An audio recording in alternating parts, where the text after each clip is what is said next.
Grace and peace, my beloved family. Shalom to all Israel scattered throughout the four corners of the earth. Among these pagan Gentile nations, I'd like to share some information with you that I've yet to see brought out on YouTube. This is 31 Code of Federal Regulations, Section 515.329. It's giving you the breakdown, the explanation of what is a person or who is a person subject to the jurisdiction of the United States, or a person subject to U.S. jurisdiction. So I think you'll find this pretty interesting. Take heed. Section 515.329. Person subject to the jurisdiction of the United States. Person subject to U.S. jurisdiction. The terms person subject to the jurisdiction of the United States and person subject to U.S. jurisdiction include A. Any individual, wherever located, who is a citizen or resident of the United States. B. Any person within the United States, as defined in Section 515.330. So let's go there to find out what does it mean to be within the United States according to the statute. The term person within the United States includes 1. Any person wheresoever located who is a resident of the United States. 2. Any person actually within the United States. Now hold on. Let's get a definition of what the United States by clicking on it. Okay, here it says the term United States means the United States. Okay, and all areas under the jurisdiction or authority thereof, including the trust territory of the Pacific Islands. The term continental United States means the states of the United States and the District of Columbia. So within the statute, there's no mention of the continental United States, just the United States. So what does it mean to be a person within the United States? Either you're a citizen or resident. If you're a resident of the United States and you're actually within the United States. Now, in order for you to be a U.S. citizen, you will be also counted as a citizen of a state, according to the 14th Amendment.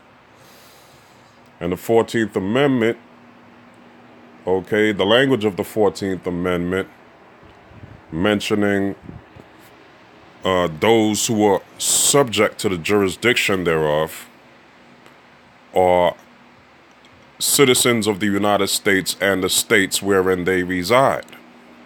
So I had to figure out, wait a minute. Subject to United States, so let's get an understanding of that. So it brought me to 31 Code of Federal Regulations. And here we are, reading on.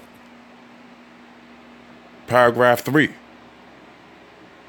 Any corporation, partnership, association, or other organization organized under the laws of the United States or of any state. So this is when you apply for a permit and licensing and registration to do business.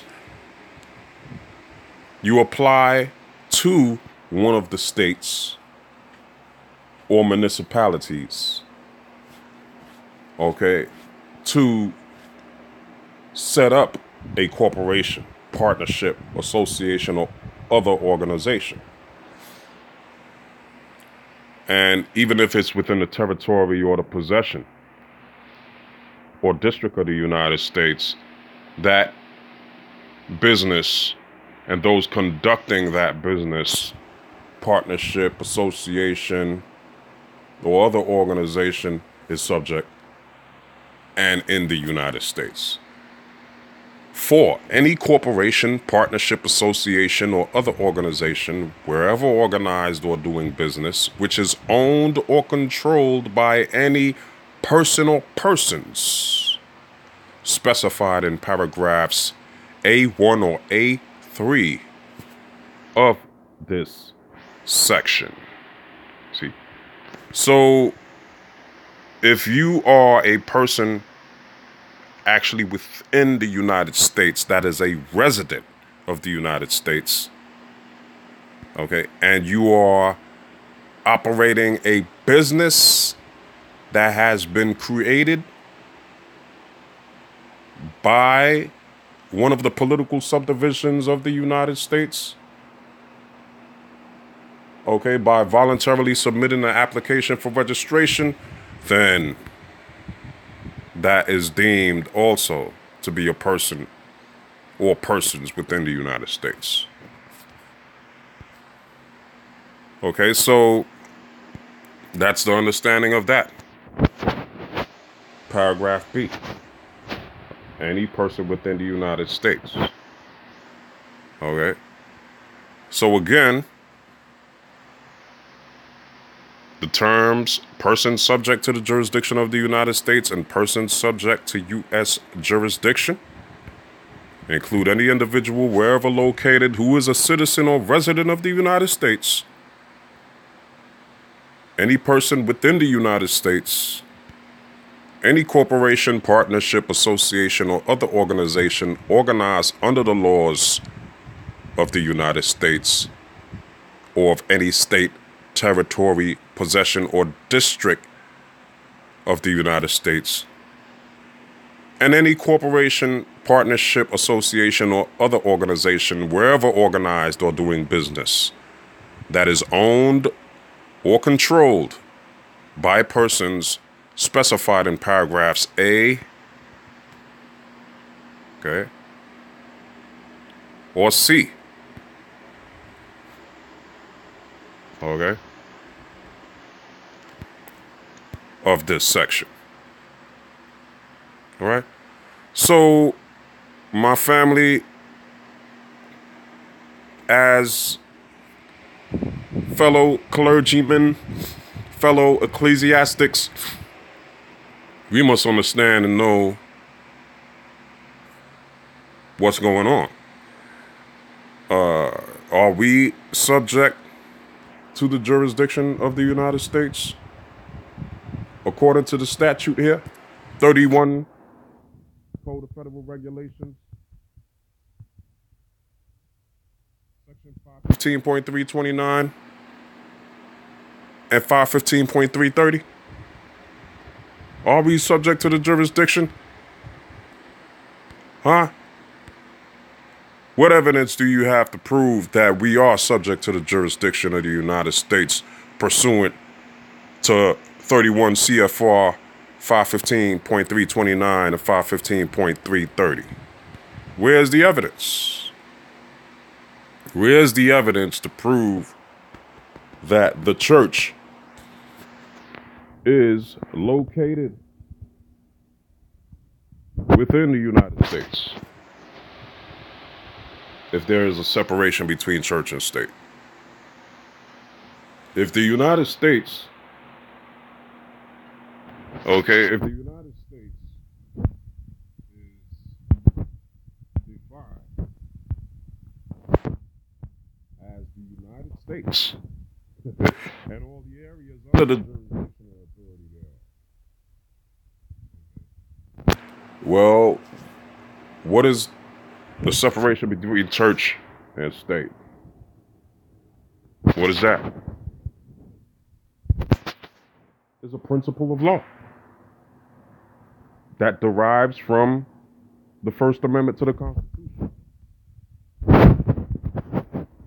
So my family, that's for your edification. if you are, as an ecclesiastic and as a clergyman, as a saint, okay, as a member of the body of Christ, if you do encounter the Babylonian Roman forces, you have any encounter with them, if you challenge the jurisdiction by asking for the evidence of the proof of jurisdiction, then you know this is where they have to draw from. 31 CFR section 515.330. I mean section 515.329 and 515.330. There it is. So this is for your edification, my family. Grace, peace, blessing, knowledge, wisdom, and understanding ever increase to the 12 tribes of Israel, scattered throughout the four corners, and all those subject to their jurisdiction. Shalom.